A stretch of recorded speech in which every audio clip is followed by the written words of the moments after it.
शिक्षा में अगर कहा जाए तो सबसे बड़ा मुद्दा होता है युवाओं बेरोजगार जो पलायन कर रहे हैं, उस पर आप क्या विशेष चर्चा रही? जैसे कि छोटा डॉक्टर्स बड़ा की कमी पूरे राज्य में है। आशा करते हैं जो भविष्य में डॉक्टर्स की बहाली होगी सरकार के द्वारा तो सभी जगह दिया जाएगा। चौहान नमस्कार, आप देख रहे हैं K24 न्यूज़ हिंदी। और आज हमारी टीम पहुंची है झारखंड की राजधानी रांची। और यहाँ पर आज सदन में हमारे माननीय निरसा के विधायक अरूप चटर्जी जी आज कुछ बात रखे हैं जो निरसा वासियों के लिए, और आज उन्हीं के आवास में हम लोग बैठे हुए हैं। सर, सबसे पहले हमारे चैनल में आपका स्वागत है। धन्यवाद। जी, आज सर विधानसभा सदन में क्या बात रखे हैं निरसा वासियों के लिए? नहीं, देखिए, पूरे राज्य का मनरेगा कर्मियों का वेतनमान को लेकर बात रखी गई है 0 आवर में। और इसको छोड़कर भी जो मुख्यमंत्री जो गंभीर बीमारी योजना के तहत 6 से 8 लाख रुपया की ज़रूरत है, जुलाई के बाद से अभी तक कोई पैसा अभी तक धनबाद जिला में नहीं किया है। उसी को लेके बजट सेशन में बातचीत हुई। लेबर कोड को लेकर बातचीत हुई। लेबर कोड जिस तरीके से पूरे देश में लागू कर दिया गया केंद्र सरकार के द्वारा, उसमें झारखंड में तमाम चीज़ों को देखकर ही लागू किया जाए, इसी को हम लोग ने चीज़ों को उठाया पॉइंट बाय पॉइंट। तो इन तमाम चीज़ों को आज सदन में उठाया गया। सर, कल का मुद्दा क्या रहेगा? नहीं, कल तो देखिए सिर्फ क्वेश्चन आवर है और उसके बाद एक्ट जो है एक्ट के जो है पारित होगी। तो कुछ जो एक्ट है, कानून में संशोधन है, उन तमाम चीज़ों पर बहस सेकेंड हाफ में। निरसा में अगर कहा जाए तो सबसे बड़ा मुद्दा होता है युवाओं बेरोजगार जो पलायन कर रहे हैं, उस पर आप क्या विशेष चर्चा रहेगी? देखिए, ये पूरे झारखंड का समस्या, पूरे देश की समस्या है। ये तो निश्चय ही केंद्र सरकार के द्वारा इस विषय पर कुछ न कुछ कदम उठानी चाहिए। राज्य सरकार ने पहला 1 साल में ही 10,000 लोगों को अपॉइंटमेंट लेटर दिया। भविष्य और भी लोगों को, और भी बच्चे को अपॉइंटमेंट लेटर दें। आने वाले दिनों में सर निरसा वासियों युवाओं के लिए कुछ आप मुद्दा उठाइएगा सदन में? देखिए, सदन में हमेशा निरसावासी की या निरसा की डेवलपमेंट का बातचीत होती है। चाहे निरसा के लियासोल रोड हो, उसकी पीडब्ल्यूडी में ट्रांसफ़र हो गई है। जो बालिका आवासीय विद्यालय है वो अगला कैबिनेट में सैंक्शन हो जाएगी। 2 स्टेडियम है वो अगला कैबिनेट में हमको लगता है जो वो भी सैंक्शन हो जाएगी। और हॉस्पिटल सर जो बहुत सारे हेल्थ सेंटर बनाए गए हैं, उस पर सर क्या पहल होगी? बहुत सारे हेल्थ सेंटर भी पड़े हुए हैं, जैसे कि छोटा डॉक्टर्स बड़ा। की कमी पूरे राज्य में है। आशा करते हैं जो भविष्य में डॉक्टर्स की बहाली होगी सरकार के द्वारा तो सभी जगह दिया जाएगा। सर, निरसा वासियों के तरफ से क्या कहना चाहेंगे? आप निरसा विधानसभा के हैं, निरसा वासियों को क्या कहना चाहेंगे हमारे चैनल के माध्यम से? देखिए, रोजगार की सृजन से लेकर तमाम चीज़ों को हम लोग कोशिश कर रहे हैं। जो एक एमएलए की हैसियत है, जितनी हम लोगों की उठानी पड़ती है निरसा की समस्या को लेकर, डेवलपमेंट को लेकर, रोजगार को लेकर, चाहे इंडस्ट्री को लेकर, ये तमाम चीज़ें हम लोग उठाने का काम करते हैं। निरसा रूट सर कब तक शुरू हो जाएगा? ये जो करीब 3 महीना लगेगा टेंडर प्रोसेस। लैंड एक्वायर का अभी कुछ मामला, लैंड एक्वायर का कुछ मामला है क्या? लैंड एक्विजिशन का मामला भी है, लेकिन फ़िलहाल कम से कम टेंडर प्रोसेस और 3 महीना लगेगा।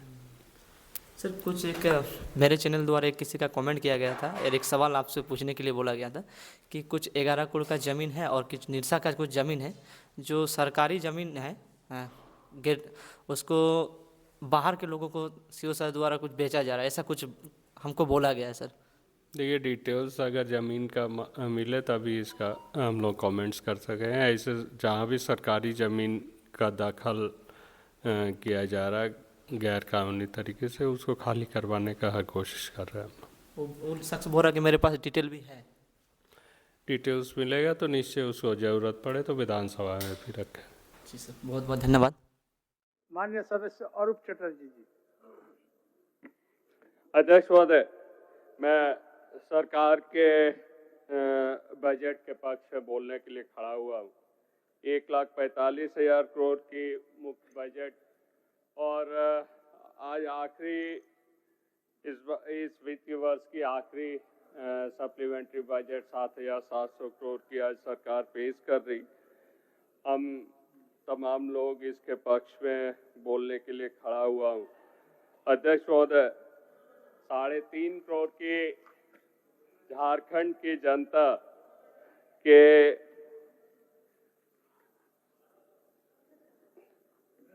वोट से आज इंडिया गठबंधन की सरकार माननीय हेमंत सोरेन जी के नेतृत्व में यहाँ पर बनी हुई है। और गठबंधन की सरकार जब से बनी है, उनके चुनाव के जितने भी वादे थे, एक एक करके उसको पूरा करने की कोशिश की जा रही है। 1 साल पूर्ण होने के समय आप लोगों ने देखा जो 10,000 लोगों को, बेरोजगार लोगों को किस तरीके से यहाँ पर उनका अपॉइंटमेंट लेटर दिया गया। और ढेर सारी स्कीम्स जो हैं, करोड़ों अरबों रुपए की स्कीम्स आज यहाँ पर 1 साल में उद्घाटन या शिलान्यास भी किया गया। तो सरकार अपने तरफ से लगातार प्रयास कर रही है उनके वादों को पूरा करने की। उनके जितने भी डेवलपमेंट काम, झारखंड को आगे ले जाने की जो सपना गुरुजी ने देखे थे, उन तमाम सपनों को पूरा करने की काम वो कर रहे हैं। मैया योजना जो इस सरकार की फ्लैगशिप योजना है, आज 51 लाख माँ बहनों को यहाँ पर पेंशन मिल रही है, 2,500 रुपया करके मिल रही है। आज आप समझ सकते हैं जो एक एक घर में कितने पैसे करके जा रहे हैं, जिससे उनकी परिवार पूरा चल रही है। और उन महिलाओं को अपने पैर पे खड़ा होने के लिए सरकार सिर्फ इसके माध्यम से नहीं, पैसे दे के नहीं, तमाम ट्रेनिंग करने के बाद तमाम स्किल डेवलपमेंट प्रोजेक्ट्स लाकर उनको खड़ा करने की हर तरीके से प्रयास कर रही है। और आज काफ़ी महिलाएं जो हैं वो घर से बाहर निकल कर अपने पैर पे खड़ा होने में सक्षम हुए। अध्यक्ष महोदय,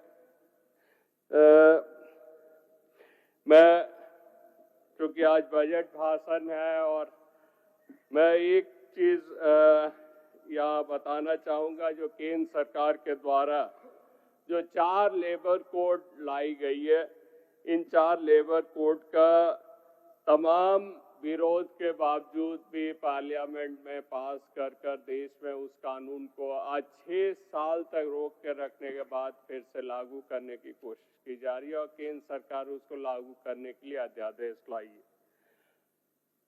10 सेंट्रल ट्रेड यूनियन के द्वारा इन तमाम लेबर कोड्स का विरोध किया गया है। और आज केरला सरकार ने इस एक सार्वजनिक बयान देके ये भी दर्शाया है जो लेबर कानून, जो लेबर कोड केंद्र सरकार के द्वारा लाया गया है, उसमें तब्दीली कर उसमें जो लेबर का पक्ष को रखते हुए उसको लागू करने की कोशिश करेगी। हम आशा करते हैं जो झारखंड में भी इसी तरीके से पूरी कानून को हूबहू यहाँ लागू नहीं करके उनके चेंजेस करके उनकी जो प्रावधान है, जो हमारे मजदूरों के खिलाफ है, उन प्रावधानों को हटाते हुए यहाँ पर लागू किया जाए। अध्यक्ष महोदय, उस लेबर कानून में सबसे बड़ी बात है जो आप 12 घंटा काम करने की योजना है, जो 8 घंटा से 12 घंटा करने की योजना है। हड़ताल जो मजदूरों का सबसे अहम लड़ाई का हथियार था, वो अब गैर कानूनी करार दिया जाएगा। एमएसएमई जो छोटे उद्योगों में जहां 300 से कम मजदूर है, वहां कोई भी प्रावधान जो है वह लागू नहीं किया जाएगा।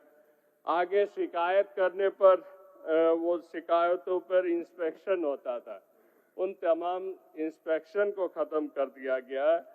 और कई राज्यों का जो न्यूनतम मजदूरी है, उस मजदूरी को भी पूरे देश में मजदूरी समान रूप से करने का योजना है, जिसमें कई राज्य का जो न्यूनतम मजदूरी है उसको भी घटाने की योजना है। तो इसलिए हमारी मांग है, हम तमाम लोगों की मांग है, सेंट्रल ट्रेड यूनियंस की मांग है, जो इस लेबर कोड को अच्छे तरीके से उसको ध्यान में रखते हुए जो हमारे राज्य के मजदूरों को जो अच्छा होगा उसी को लागू किया जाए। अध्यक्ष महोदय, हमारे राज्य में हर घर नल योजना की जो योजनाएं चल रही थी, कई एक योजना जो 90% तक कंप्लीट हो गई, आज केंद्र सरकार के फंड के बिना उसको रोक दी गई है। तो हमें आशा करते हैं जो ऐसे तमाम योजनाओं को केंद्र सरकार से बातचीत करके उस तमाम योजनाओं को कंप्लीट करें, जो लगातार जो हर घर योजना की जहां भी काम हुई है वो काम खत्म के कगार पर है, या जो काम हुई है उसमें पानी भी नहीं मिल रहा है। तो हमारी सरकार से दरख्वास्त है तो ऐसी योजनाओं को खत्म करने की कोशिश करें या उसको आगे ले जाने की कोशिश करें। अध्यक्ष महोदय, चूंकि बजट का भाषण है, मैं सरकार से मांग करता हूं जो मुख्यमंत्री गंभीर बीमारी योजना जो काफ़ी इम्पोर्टेंट योजना है, हर एक जिला में जो पैसे जाते हैं, लगातार पैसा नहीं जाने के कारण काफ़ी मरीज जो है आज ख़त्म के कगार पर है, मर गए। हमारे धनबाद में भी जुलाई से लेकर अभी तक जो है वो अभी तक पेंडिंग है एप्लीकेशन। तो जो भी एप्लीकेशन पेंडिंग है, हम समझते हैं जो इमीडिएटली 6 से 8 करोड़ की ज़रूरत है उसको भेजें, नहीं तो काफ़ी मरीज जो है इसके लिए परेशानी हो रही है। धन्यवाद।